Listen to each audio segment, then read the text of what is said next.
boyfriend ng kapatid mo, ibang chicks ang kasama. Ano ang gagawin mo? Ready, presto, clapper! Mr. Bobby, contestant number 2, action! Customer ka, dito ka muna, hintay ka, susunod ka na ha. Upo ka. Honey Bunch! Oh, honey! Alam mo, sweet-sweet mo talaga. Kahit palagi ako nagtatrabaho, long days dito sa parlor, talagang napaka-loyal mo sa akin. Siyempre. Kahit makakita ka ng magagandang babae dito, Siyempre, ako pa rin ang pinakamaganda. Nandali ka, usap ko yung shota. Ay! Ay! Ay! Fred! Oh, kamusta? Magkakilala kayo? Friends kayo? Anong boyfriend ko? Sino yung kasama mo? Ate ko! Ate mo? Ate ko to eh. Wow, Ano wala ba, ka ate? nagka-ate. Ikaw naman, niloloko mo ako. Ako yung girlfriend niya. Hi! Hindi! Yeah. Ano to? Eh, girlfriend niya yung kapatid ko eh. Sorry. Ay, hindi totoo yan. Ako lang ang girlfriend niya. Para Loyal magpaliwanag ka siya. sa akin. Ha? Hindi tama yung ginawa. Huwag kang off camera ka, dito ka. Oo, manggulo ka. Hindi! Ano to? Yaya talaga to ng barkada ko. Oo. Niloloko ka lang niya. Boyfriend ko Mali, siya. mali. Kapatid niya, yung kapatid ko, girlfriend niya eh. Sorry. Honey, Paliwanag totoo ka ba sa yun? akin. Hindi ako naniniwala eh. Nahiblad ako ako lang eh, ang nahiblad girlfriend ako niya. Bakit? Masikipang yung paghinga? Hindi, Bakit? hindi. Kasi kapatid ko, girlfriend niya eh. Tapos may girlfriend pa siyang iba. Ano gusto mong gawin Siya niya? nga pala. Ano gusto? Ako ang kapatid niya. Ako ang girlfriend niya. Honey! Ano ba? Ano ba? Anong gusto mong gawin ngayon? Ngayon, magkakaharap-harap na kami. Gusto ko magpaliwanag siya ng maayos sa akin habang wala pa yung kapatid ko dito. Kasi, Ito lang ako eh. Hindi naman. Bigote Sige, lang. Hindi anong mo na gagawin nakilala mo? yung kapatid mo. Mag-usap-usap, mag-coffee tayo, ganon? Ayun. Oh! Ay, talo. Huwag mo siyang sintukin. Lo. Huwag mo siyang sintukin. Parang awa mo na. Grabe naman. Teka, kanta bago maging wild. Cut! Away! Talagang pinaglaban niya yung kapatid niyang Hindi, palmasarado, no? Kung mangyayari talaga yun sa totoong buhay, para magkakaroon ng rumble. Parang mas gusto ko sapakin yung kapatid, eh. Yung palmasarado. Maraming salamat, friends! At eto na ang huli nating Mr. Pogi ngayong araw na ito, si Mark William Yap.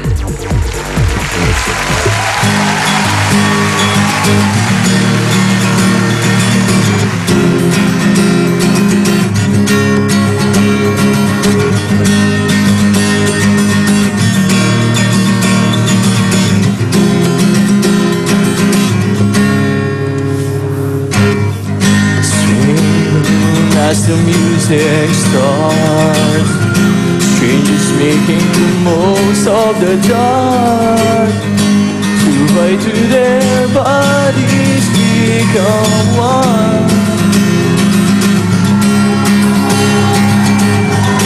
I see you through the smoky air. Can't you feel the weight of my stare? You're so close but still over the way.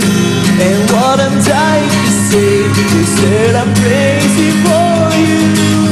Touch me once and you know it's true. I never wanted anyone like this. It's alright, you feel it in my kiss. I'm crazy for you. Ayan, Ryan, sinabi mo kasi dapat nakakaloka yung talent. Crazy tuloy. Crazy for you. Eto Mark si William Yap. Ano bang nickname mo? Pong po, Pong. Pong. Pong. Bakit Saan galing naging yung Pong? Galing po sa lola ko. Parang utoy. Ganyan, Pong. Ito daw si Pong, siya daw ang nagpapaaral sa kanyang sarili. Aba, paano nangyari yun? Ito mo naman sa amin.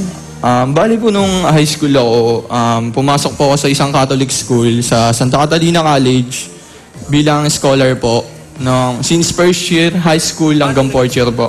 Bali, nag-test po ako doon, then kailangan mo lang i-maintain yung grade mo.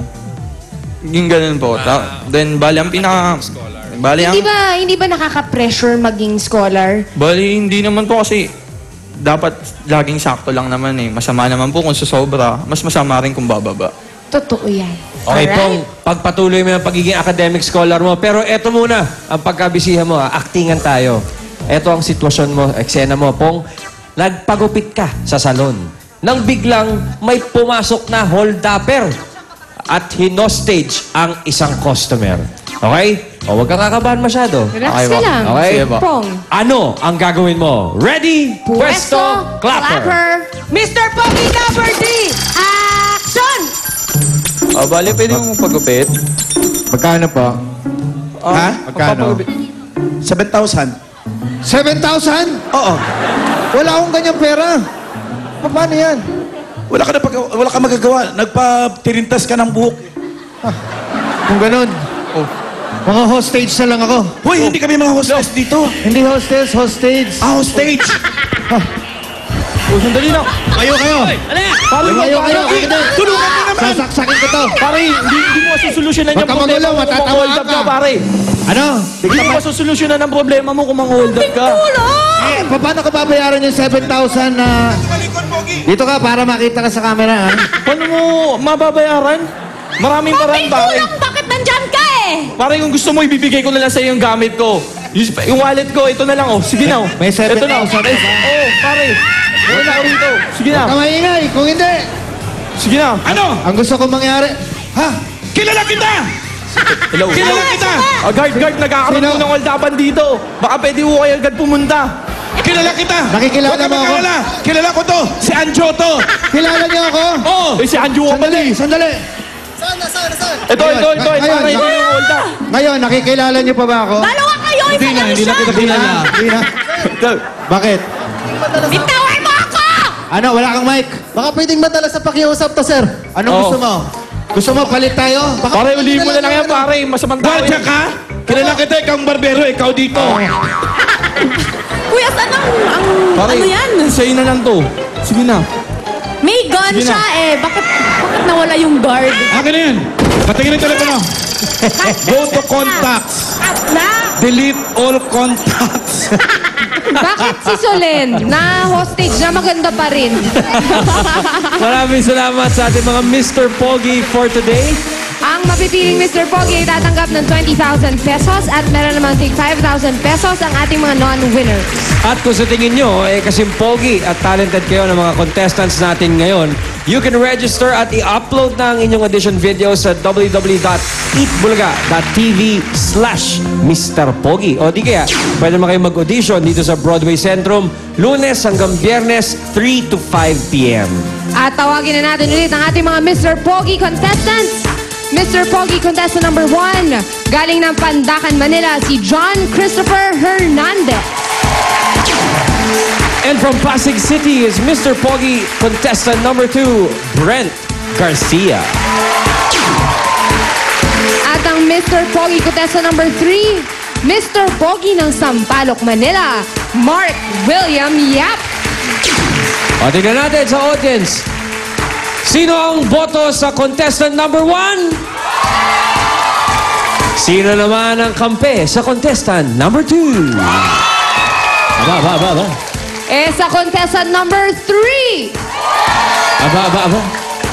Siyempre. malakas ang audience impact ni contestant number 2. Our Mr. Pogi for today is none other than contestant number... Contestant number 2, Brent Garcia. Congratulations, Brent. The search for the next TV generation of heartthrobs continues. Dito lang sa Tatak Eat Bulaga, Mr. Pogi 2012. Maghaharap-harap na mga palabang angkan sa pamilyang Pinoy Henyo sa pagbabalikan ng Eat Bulaga!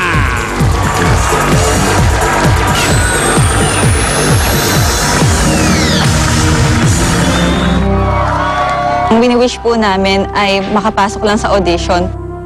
UST. Are you ready? Go, Jack. Sausage. Libya, Madagascar. Tatago din yung kaba na lagi namin nararamdaman tuwing kasalang kami. Laing. Austria. Ngayon po, eto na nga po, nag-champion po kami. Champions, University of Santo Tomas. Huwag kayong susuko sa mga